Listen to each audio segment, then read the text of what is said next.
Ligue 22-23 preseason is underway, and the preview on the French football podcast Casser les Lignes is on. That's the third episode of this preview. The first two episodes, Baptiste, my guest, and I were on the teams that we think are going to fight to avoid relegations, the teams that we're going to think are going to finish in the mid-table. And so now it's time to get a little bit more serious, and we're going to discuss the teams that we see finishing between 5 and 8 on the table. So teams that will be successful regardless, in our opinion. And yeah, it's gonna get a bit spicier.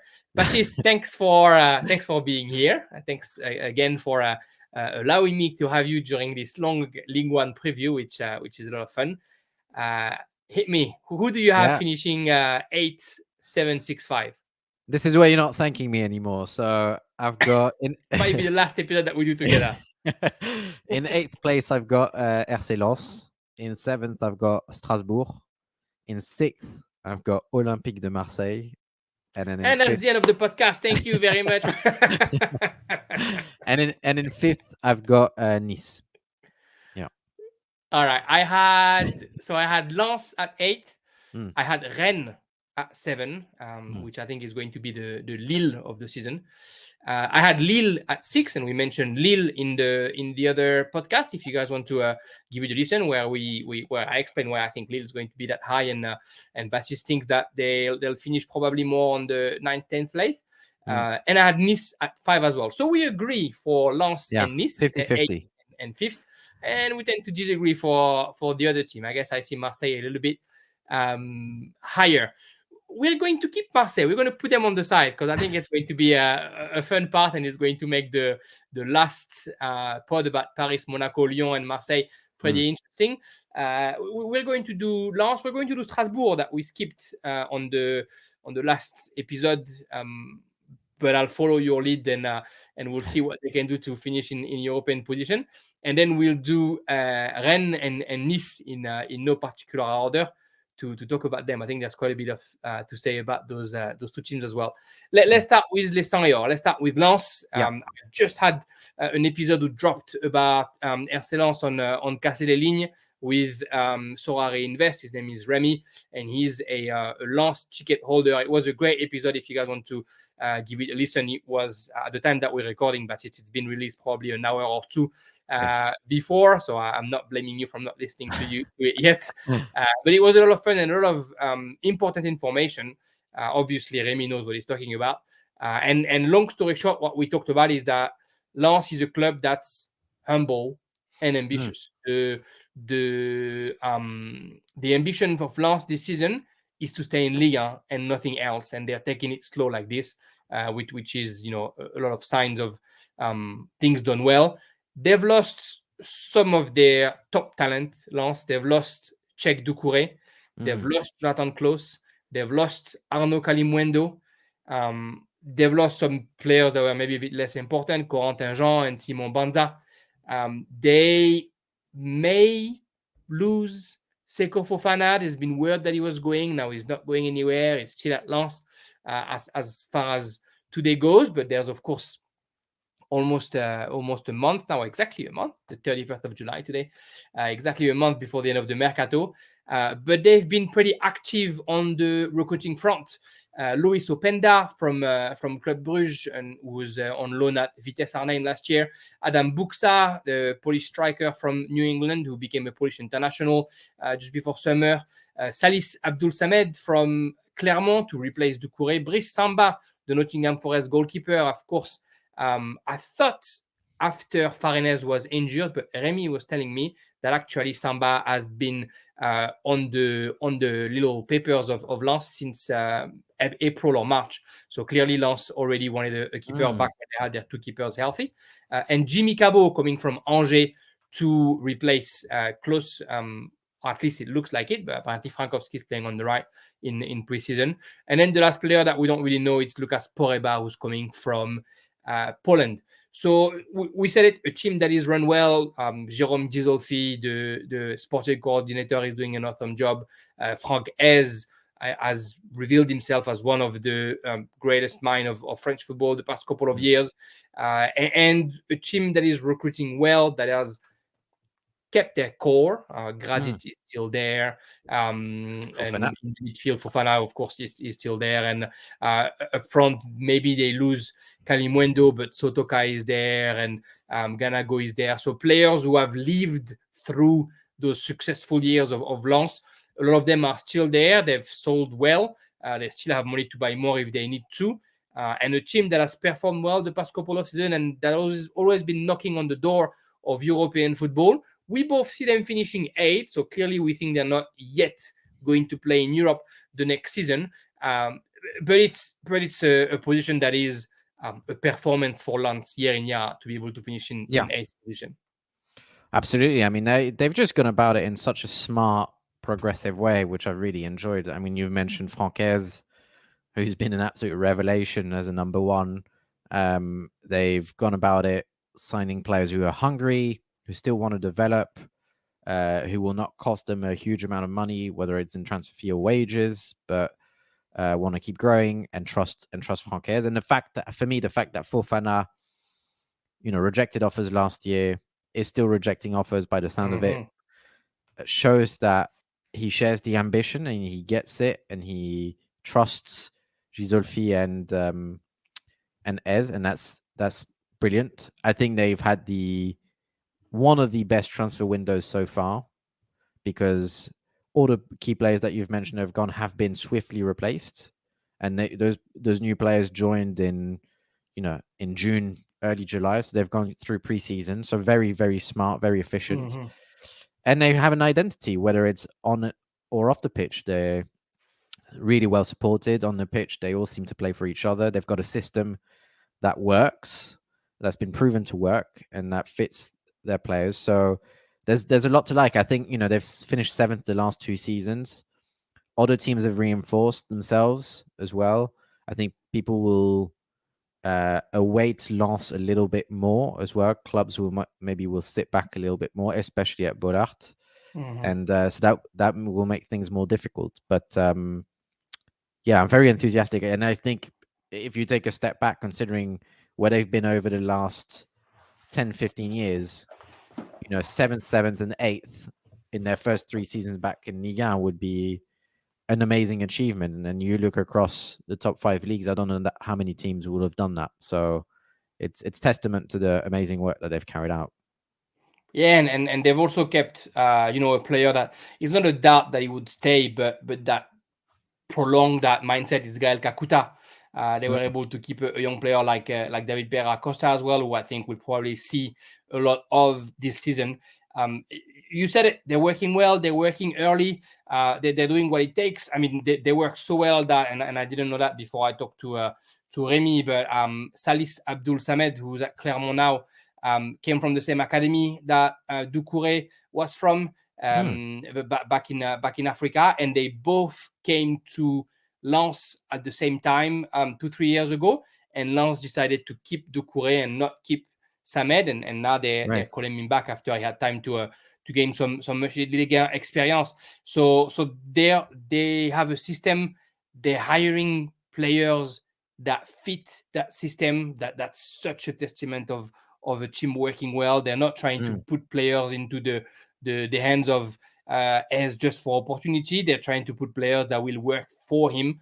And yeah, I think on a series or 2, they have a chance of being higher than this. But like you said, finishing 8th, a team that just be promoted 3 times, finishing just at the door of European football, it just shows how great it is. Lens supporters are of course over the moon about what's going on. I think it's they're reached 30,000 season ticket holder already out of the 40 that Bollard can reach. I think that's what I read a couple of days ago. So there's a real keenness for following this club and really eagerness to see them succeed as well. And we don't really see why they wouldn't. Yeah, absolutely. And Derby du Nord that matters is always a good thing as well. There'll be real competition between Lille and Lens again this year, so that's good for French football as well. Yeah, that's going to be a pretty fun one this year. So that's Lens, who we think could finish 8th. Let's go to Strasbourg. So I didn't have Strasbourg this high, but you did. Strasbourg, who basically hasn't lost anyone yet, right? I mean, Anthony Cassie went to Mainz, then maybe it's a bit of a loss. He went on a free. Guibert is back to Aston Villa, I think. I don't think they signed him, right? Yeah, he's back to Aston Villa. And then that's it as far as losing player. There was word that Jiku was leaving, it hasn't. There was word that Ajorc was leaving, it hasn't. And then Thomasson, Bellegarde, those players that have been so good last year are still here. They've been pretty discreet on the other side. Players that they had on loan are staying. Lucas Perrin, Jean Eudolou, Aoulou, excuse me. They got Delane on free for Metz, 30-year-old left back. Good signing. Good signing to either replace Guibert or to help on it, or to replace, excuse me, not Guibert, Guibert, or to help. What's the name of the older right back? Lienard. Left back, yeah. Left back. So to help Lienard, and probably a bit of a coup, and I think it's going to pay. They get Colin Dagba from Paris Saint-Germain on loan for the season, and Pierre Gabriel from Mainz as well. Strasbourg, Julien Stéphan, again, a club that's run well, a club that is rumored always with good Ligue 1 players, but this year they didn't need to almost recruit anybody because they have their team. You see them finishing that high, convince me. Well, in a way, there are lots of similarities with Lens. They do their work early. There's a system that works, and Stefan, when he started last season, was playing more of a 4-2-3-1 or a 4-3-3. It wasn't working the first few games of the season. Switched to a 3-5-2 that fit like a glove. They haven't lost their main players. I mean, their front, I know they play two, but they have three, in Gamero, Ajorc, and Diallo, they have three prolific strikers who will get you 10 to 15 goals a season. And yeah, I think they've just kept the spine and the structure, and I'm enthusiastic about it because I think Julien Stéphan is one of the best coaches in Ligue 1, certainly from what he's shown so far. So to me, they're sort of RC Lens 2.0 with just a bit more, with at the moment fewer uncertainties. So exactly what that front three is going to bring. Thomasson, Bellegarde.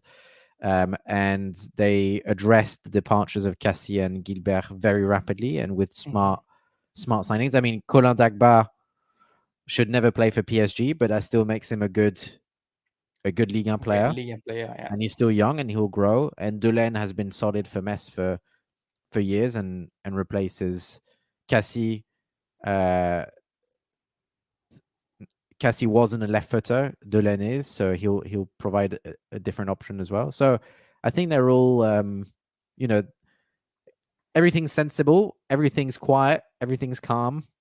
They approach the season with the same target as Lens, which is survival, but I think they can be a bit more ambitious. And it just felt like when I was looking at the other teams, I just thought this is a team that makes me comfortable and certain about the direction they're going. Now, their natural home is probably 8th to 14th.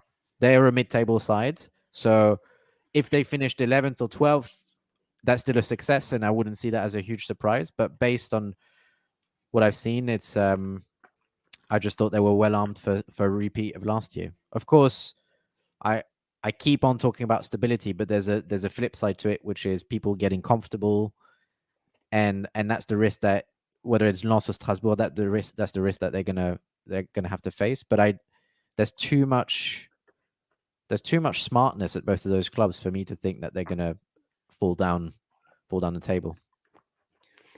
Because even the non-stability that could have hit Strasbourg would have been Jiku and Ajorc, basically. And if Jiku goes, I mean, Gervinho Nanzi was exemplary last year. And Lucas Perrin did really well as well. So you still have 2 out of the 3 that are there. And offensively, if you lose Ajorc, clearly you can't replace him. He's such a unique talent. Yeah, But he's you still amazing. have strikers that play together, and Thomasson, for example, who's the real MC in the middle of the park, is not rumored to go anywhere. My caveat for Strasbourg, really, and the reason why I didn't have them in the top 8 was Ajorc going, Jiku Mm, going, Matt Sells having not as good a year as yeah, last year, and as we quickly talked offline, at the end of the year after the World Cup, there's an election, and the French Federation will change president, and it's heavily rumored that Marc Keller, who's the he's done an owner amazing slash job. president of Strasbourg right now, would get the job. So I'm not versed in double jobs in France, and I don't know if he can keep the main guy at Strasbourg while he's the main guy in the French Federation. But apparently, he's very interested Mm, in the job, and he would go. So that would bring a bit of instability, and I don't think that it would put a dent into how the club is run, because the club is run the right way, and even Mark Keller's wife is heavily involved in the operations of the club. So I think it nice. stayed the way it is, but it's a few little things that Mm, I think can tip the scale one way or the other. And yeah, I think definitely losing Ajor would yeah. be a difference maker for them, I'm, and Jiku a little bit for the leadership. Yeah, I mean, I really enjoyed watching Strasbourg last year. Like I said, similar to Ez, I am a huge fan of Julien Stéphan from what he's done at both his clubs. Mhm. Um, but Ajorc would be a big loss. I think I don't understand why he hasn't been touted at bigger clubs in France, um, Yeah, or it's or great. even at some Premier League clubs. It seems like Germany might be a more natural home for him, if from True. what I'm seeing from rumors. But even if he goes, Diallo is a good replacement, and Muti back, and then move on to being the third striker, and he'll pop up with a few goals.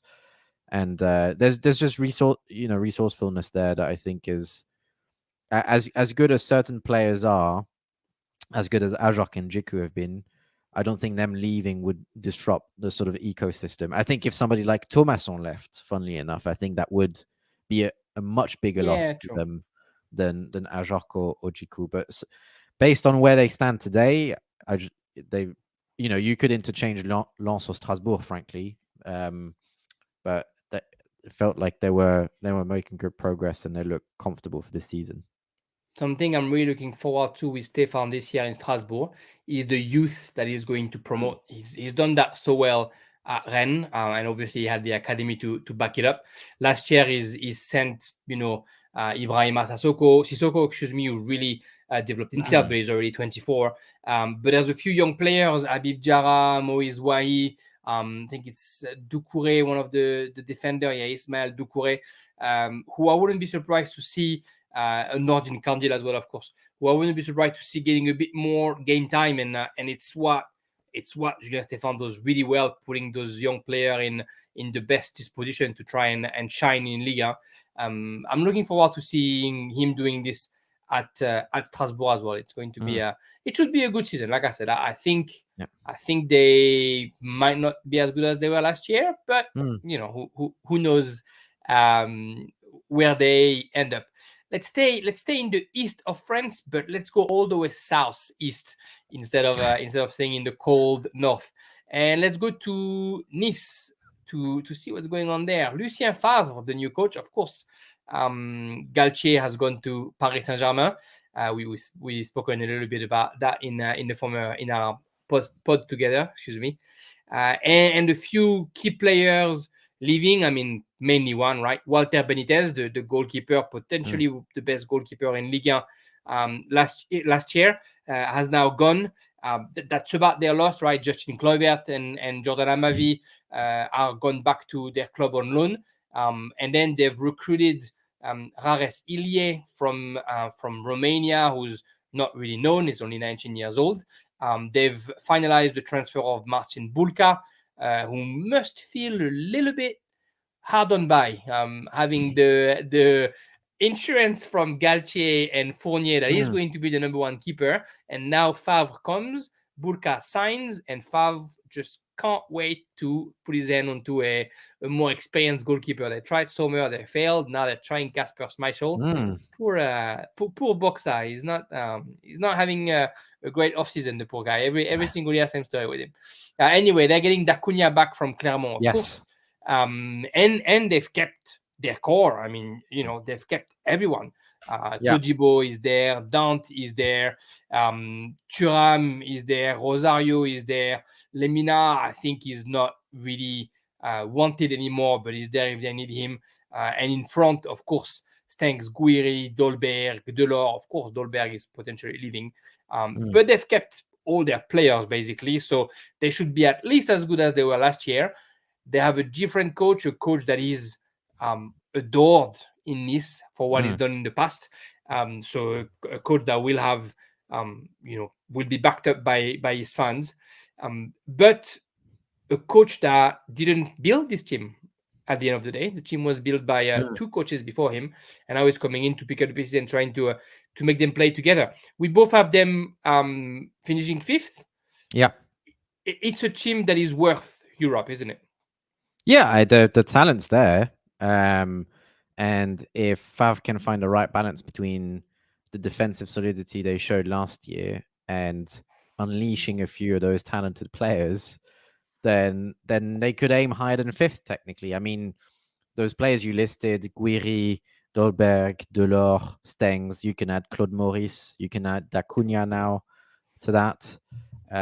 Some of them are going to start coming good because A, they need to, but B, because they're still young. And Favre has got experience of managing young players and developing them. Not that Galtier didn't. That's one of the main draws about him. But I think Galtier went about it looking at it originally as long-term.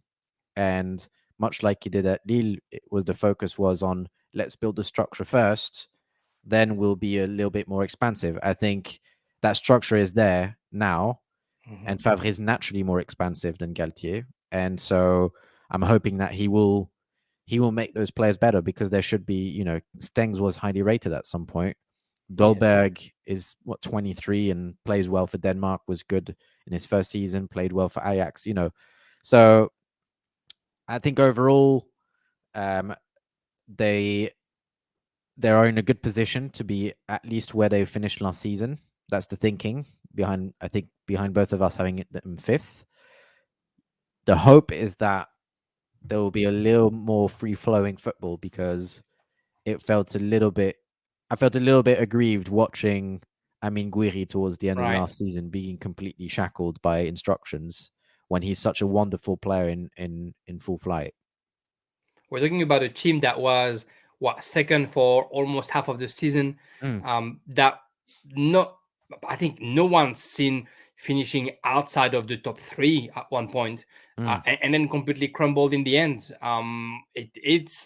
And then loses the opportunity to be in Europe this year by a point that they lost off the pitch with the events that happened against Marseille. So it almost looked like a nightmare season last year, right? Because they start the season with the ambition of recruiting Galtier and putting all that money on those players, and the results are amazing. And then there's this issue against Marseille, and then they're starting to be worried in the back room about Galtier and Fournier not getting along. And then he went from bad to worse with losing in the cup final, with going from 2nd to 5th or 6th even in a matter of like 3-4 weeks.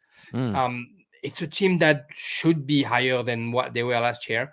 And I think 5th worked for them, but also I think if they all play at their level, if Guiri comes back to the level he's supposed to be at, he can kill anyone in Ligue. He's one of those very complete talents that we have in the league, and he can make a difference for any team. And he is now probably pretty used to how Nice plays. He's probably going to find all his automatism with the players around him.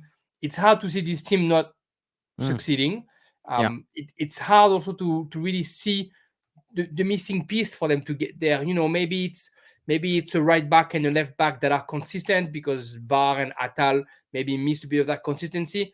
Maybe it's somebody who can be Dante when Dante is not there, because we've seen it a couple of years ago when he's injured, it's a bit harder.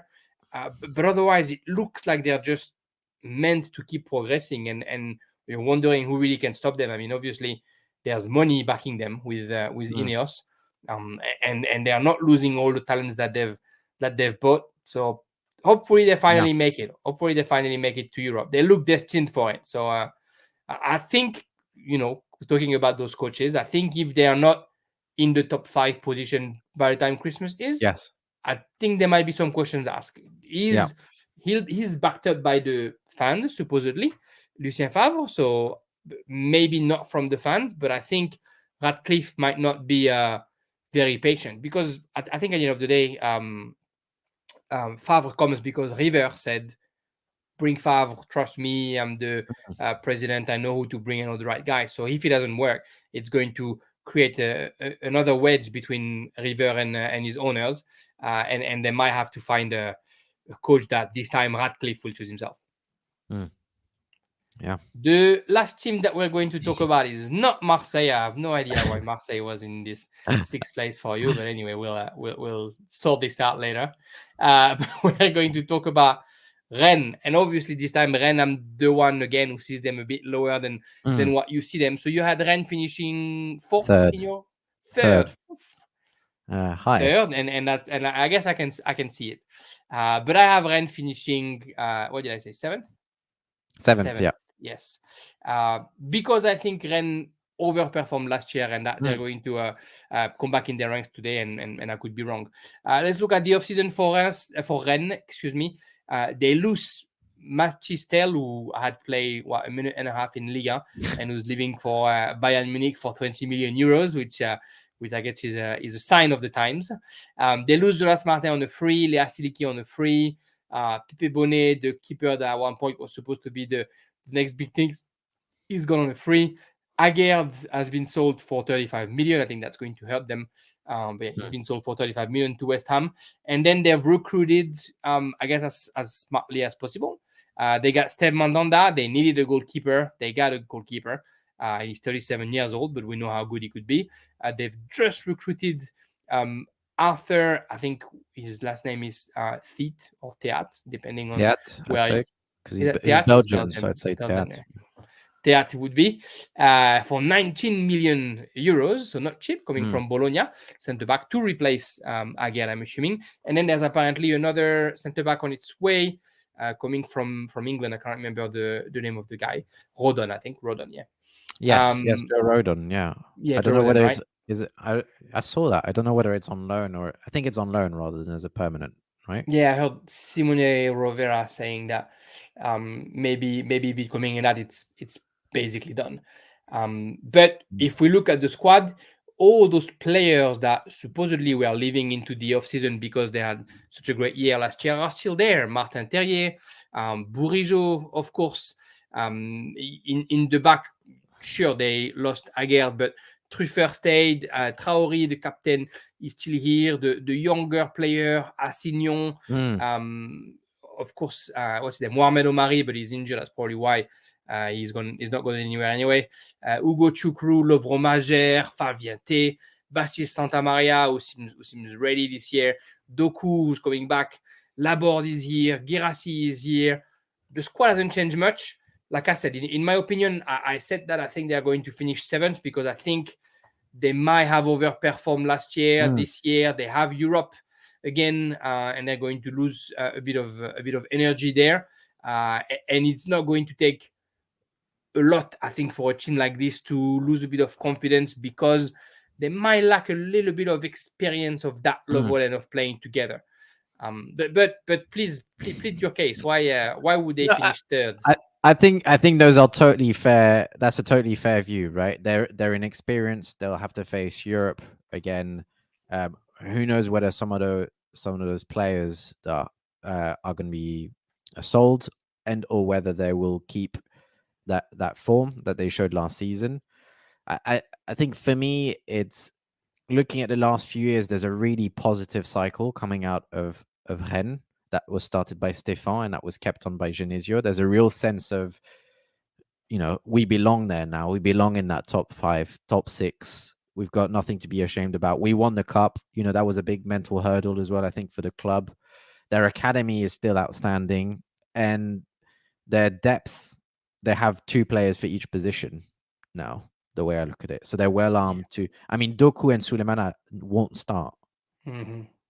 based on last season and Yeah, the start of the season if everybody stays. And Girassi is and Ablin, who I think is I'm quite high on, are going to be subs for Laborde, and they would they could start games for a lot of teams in Ligue 1. So for me, they won't be derailed by injuries. They have a particular way of playing, which is quite risky, but it's very entertaining, and I think the players like playing it. And with a year's more experience, I think they, in a way, for me, they're ready. And I look at the competitors around them; it's a little bit chaotic Mm-hmm. around them. So we'll talk about it. But Lyon, Marseille, even Nice, it's a little bit. There's a lot of uncertainty there. Whilst Rennes, they know exactly who they are. They know that they belong there. The talent is there. I mean, Terrier, Bourigeaud, Magère. That's a pretty Yeah. amazing supporting three, and that was the thinking behind it. I could see them falling outside of top 5, maybe even as down as 8th if things don't go their way. But I just felt like, for me, the dynamic behind the club is so positive that it feels like they can get there, and this year is the year. Yeah, that's true. And yeah, it's a club that has worked well. I mean, it's the second best academy in Europe for a couple of years running. So it's a club that's run the right way. It's a club that's we say it every time is backed by probably the richest guy in France. I can't remember his name now, but so sorry. Pinot. Pinot, yeah, exactly. So the money is there, and the club has been run well. And of course, Maurice and Genesio like to work together to make it successful. So we'll see. It'll be definitely an interesting team to follow, and undoubtedly an entertaining team day in, day out. I hope for them that Mandanda can be good for a whole season, but I guess they have the young Doga Dalenda in case Mandanda can't really hold it. At least Alanda will have the cups, if not the European Cup, to play. So hopefully he can still develop the young Turkish goalkeeper. That's the 5 to 8 done. Podcast number 3. There's one more coming. I hope you guys are enjoying this Ligue 1 preview. We've done the teams fighting to avoid relegation. We've done the mid-table. We've done the teams that are going to, in our opinion, fight for Europa League and Conference League.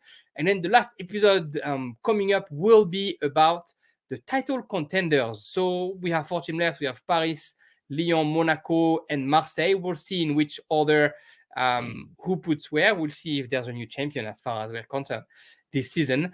Thank you for listening to Casser les Lignes. Thank you for following us on that Ligue 1 preview journey. Please like, subscribe, follow us on Twitter. Go and check Baptiste's thread on Le Classic Pod.